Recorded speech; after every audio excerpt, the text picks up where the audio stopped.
देखिए, कहते हैं परीक्षित जी का ब्याह हुआ इरावती से, जन्मेजय आदि चारों पुत्र हुए। भगवान के परम धाम जाने का समाचार सुनकर पांडव राजा अभिषेक करके परीक्षित जी को चले गए स्वर्गारोहण के लिए। इधर नए नए राजा बने परीक्षित जी महाराज। प्रजा के बीच में अनेक प्रकार की भ्रांति फैली, कैसे करेंगे, कैसे राजपाट चलाएंगे। तो एक दिन महाराज ने स्वयं भेष बदलकर प्रजा के बीच में जाने का निश्चय किया और महाराज वहां पर एक अनंत दृश्य देखा जिसमें गौ माता साक्षात गौ के रूप में धरती माता और धर्म के रूप में जो हमारे कहते हैं बैल हैं, वृषभ जिसे बोलते हैं, रुदन कर रहे हैं, रो रहे हैं आपस में। बैल के ऑलरेडी 3 पैर कटे हुए हैं, एक पैर बचा है, वो भी काला काला कलिकाल काटने पे लगा है। परीक्षित ने जब दूर से देखा, धनुष बाण उठाया, मारने को किया। जैसे ही महाराज मारना चाहा तो कलयुग दौर कर आया और परीक्षित जी के चरणों पर गिर पड़ा। और महाराज देखिए, शरण पर आए हुए व्यक्ति को कोई मारता नहीं है। परीक्षित ने पूछा कौन हो? उन्होंने कहा महाराज मैं कलिकाल हूं। परीक्षित ने कहा मेरा राज छोड़कर चले जाओ। कलिकाल ने कहा महाराज चारों तरफ आप ही का राज है, कहां जाएं? कोई स्थान हमें दे दो। राजा परीक्षित ने 4 स्थान दिए, आपको पता है। कलयुग ने बताया महाराज मुझ में भी कुछ गुण है। गुण आपने बताए। कलयुग केवल नाम आधारा और सुमिर सुमिर नर उतर ही पारा। जैसे कोई थोड़ा सा हीन होता है तो गवर्नमेंट भी उनको थोड़ा आरक्षण दे देती है, इसलिए चारों युग में कलयुग को एक आरक्षण मिला। कलयुग में यदि आप जो भी पूजा पाठ करेंगे, यदि आपने मन में विचार भी कर लिया तो महाराज वो पूजन आपको लगने वाला है। और यदि आपने मन में कोई पाप सोच लिया तो आपको उसको फल नहीं मिलेगा। और यदि आपने मन में कोई पुण्य का कार्य सोच भी लिया, उसका फल आपको मिलने वाला है। कलयुग केवल नाम आधारा और सुमिर सुमिर नरे उतर ही पारा। इस कलिकाल में ज्यादा भक्ति भाव करने की आवश्यकता नहीं है। तनिक मात्र ही यदि आपने भगवान की शरण में मन लगा लिया, थोड़ा सा भी आपका यदि आपने चिंतन कर दिया, चिंता की जगह त्याग कर आपने प्रभु का चिंतन कर लिया, उसी में आपका कल्याण है। राजा परीक्षित ने जब सुना, समझ में आया बात तो सही है, तो महाराज 5वां स्थान श्रोण में दे दिया। और जैसे श्रोण में स्थान दिया, कलयुग प्रसन्न हो गया।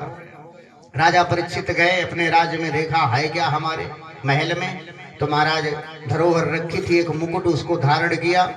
और धारण जैसे किया वह स्वर्ण जनित मुकुट था, जरासंध के द्वारा लोगों का धन हरण कर करके बनाया गया था।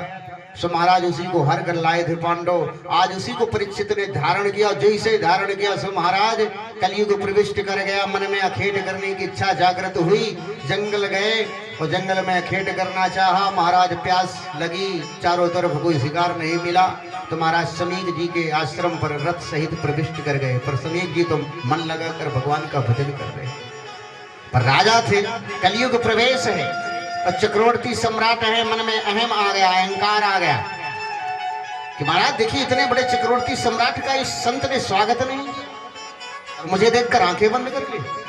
जैसे इतने मन में विचार आया, सो महाराज संत को अपमानित करने के लिए एक मरा हुआ सर्प वहां पर पड़ा था, उसी को गले में डाल दिया, क्योंकि कलिकाल प्रविष्ट था। मति पहले हर लिया कलिकाल ने। और महाराज जैसे ही मरा हुआ सर्प डाला, शिष्यों ने देखा, पहुंच दौड़ कर गए श्रृंगी जी के पास, उनके पुत्र के पास। महाराज यमुना नदी में स्नान कर रहे थे, गंडक नदी में, वहीं पे श्राप दे दिया। इतिलग्गितम मर्यादकम तच्छक सप्तमे गहानि दस्यते माकुलागारम योदितो तत्द्रुमम्। मैं श्राप देता हूं, जिसने भी मेरे पिताजी के ऊपर मरा हुआ सर्प डाला है, आज से 7वें दिन बाद इसी तक्षक नाग के काटने से उसकी मृत्यु हो। और आए दौड़कर पिताजी के पास बैठ गए, रोने लगे। पिताजी की आंखें खुली, बोले काहे रो रहे हो बेटा? बोले पिताजी देखो आपके गले पर किसी ने मरा हुआ सर्प डाल दिया, पर आप चिंता ना करें, मैंने उसे श्राप दे दिया है। महाराज आज से 7वें दिन उसकी तक्षक नाग के काटने से मृत्यु हो जाएगी, आप घबराए नहीं पिताजी। और जैसे समीक जी ने दिव्य दृष्टि से देखा कि किसको श्राप दे दिया, तो समझ में आया, अरे महाराज परीक्षित, बड़ी चिंता हो गई। अरे महाराज यही तो एक राजा थे, कि जिनके राज में बैठकर हम भगवान का कीर्तन भजन कर सकते हैं, जिनके हाथ कभी दान देने से महाराज थके नहीं, ऐसे प्रभु ऐसे राजन को तुमने श्राप दे दिया। अरे कम से कम विचार तो कर लेते, कौन है, कैसा है। ऐसा राजा बार बार नहीं मिलता और आपने उन्हें श्राप दे दिया। देखिए राजा सबको प्रसन्न नहीं कर सकता। अगर 4 लोग प्रसन्न हैं तो 4 लोग नाराज भी हो जाते हैं।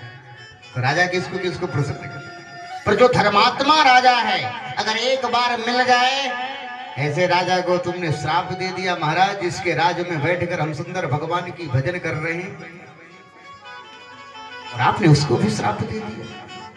अरे कम से कम ऐसा तो न करते, विचार तो कर लेते कौन है, क्योंकि बिना विचारे जो करे सो पाछे पछताए। जो बिना विचारे कार्य करता है उसको पीछे पछताना ही पड़ता है। इसलिए कम से कम एक बार देख तो लेते, समझ तो लेते कौन है। आपने बहुत बड़ा अनर्थ किया। बिना विचारे कोई कार्य नहीं करना चाहिए।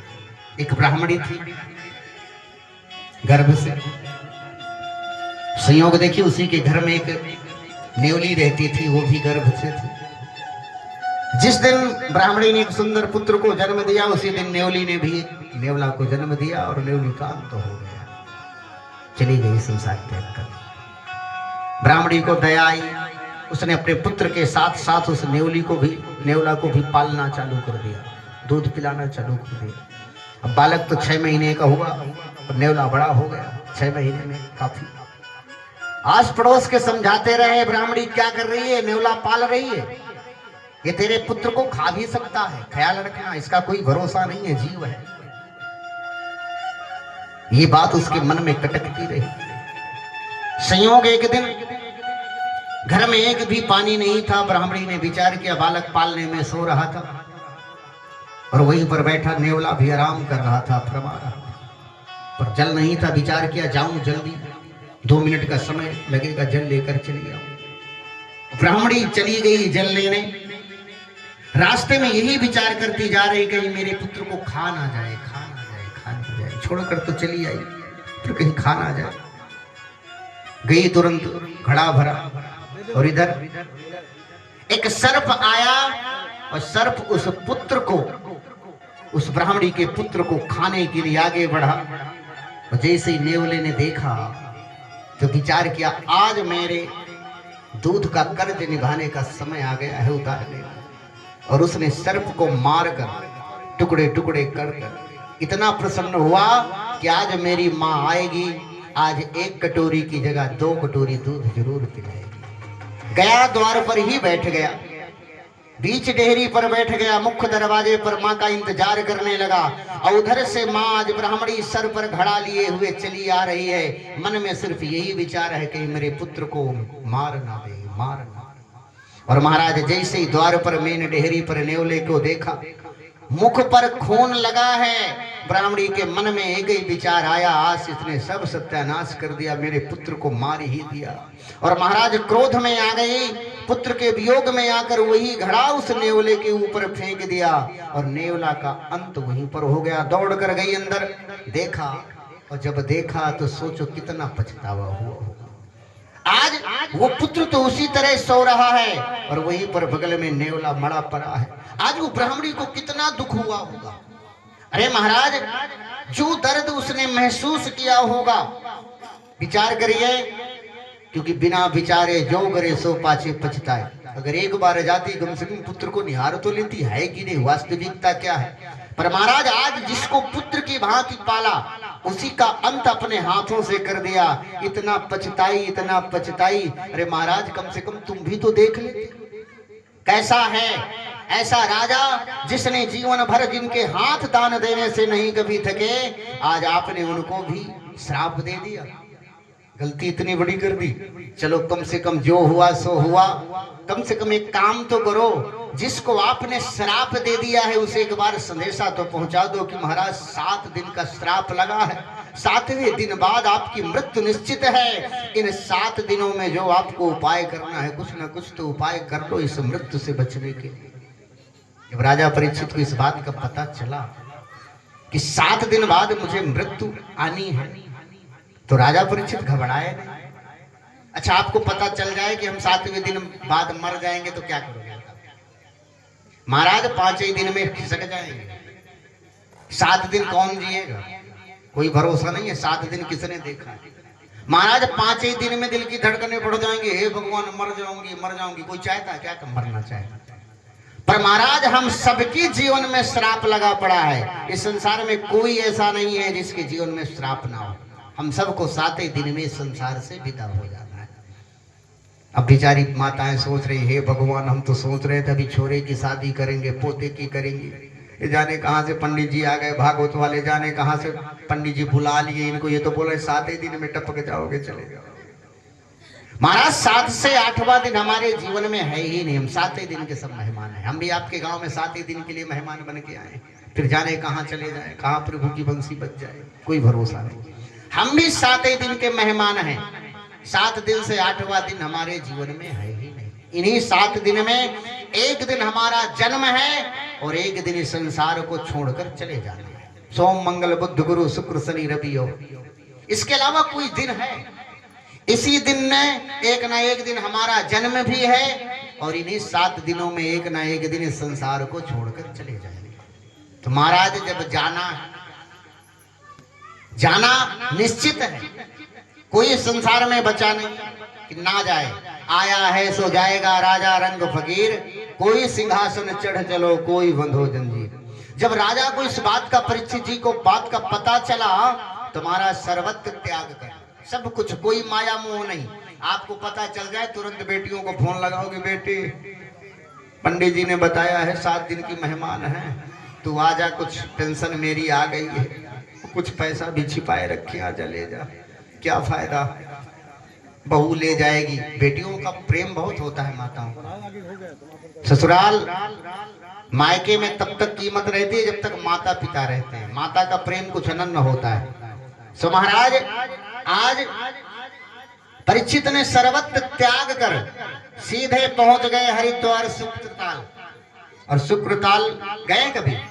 गंगा के तट पर बैठकर महाराज वहां पर देखिए, जब अच्छे व्यक्ति को कोई समस्या आती है ना, विपत्ति आती है, तो लोग जो समझदार होते हैं, जो चाहने वाले होते हैं, वो ऑटोमेटिक पहुंच जाते हैं। यदि समझ लो जब विपत्ति में कोई काम आ जाए वही अपना है। महाराज अस्पताल में जब भर्ती हो जाओ और जो तुमसे मिलने पहुंच जाए लेके कुछ सहारा लेकर, तो समझ जाना यही हमारे असली साथी है। बाकी तो सब मजा लेने वाले हैं, चाय पीने वाले फ्री की, और कोई नहीं है साथी। पर राजा परीक्षित ऐसे राजा थे कि जब संत महात्माओं को पता चला कि महाराज राजा परीक्षित को श्राप लगा है, तो सारे संत महात्मा पहुंच गए। और जिस संत महात्मा को राजन देख रहे हैं, सिर्फ एक ही प्रश्न हो रहा है कि महाराज यदि किसी व्यक्ति को पता चल जाए कि 7 दिन बाद मेरी मृत्यु है, उसे क्या करना चाहिए। देखिए, इस बात का पता आपको कल चलेगा, क्योंकि समय बहुत कम है। समय एकदम करेक्ट बज गया है, इसलिए आपको समय से छोड़ना भी है, हमें आपकी भी चिंता है। कथाएं अनंत हैं, भगवान की अनंत कथाएं हैं, हरि कथा। तो भगवान देखिए, आप सबकी कथा है, आप समस्त नगरवासियों की कथा है। आप सबसे निवेदन है कि इसमें बढ़ चढ़कर